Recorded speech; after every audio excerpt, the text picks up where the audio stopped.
You are looking at Julian's pronunciation guide, where we look at how to pronounce better some of the most mispronounced words in the world, like this other curious word. But how do you say what you're looking for today?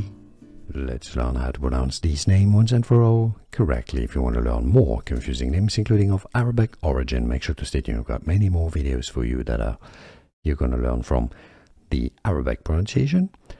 First is Kamel, Kamel, Kamel.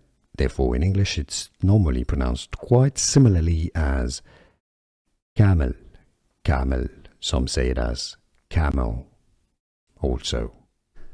Here are more videos on how to pronounce more confusing words and names too many mispronounced. Like this video if you found it useful. I appreciate your support. I'll see you soon and thanks for watching.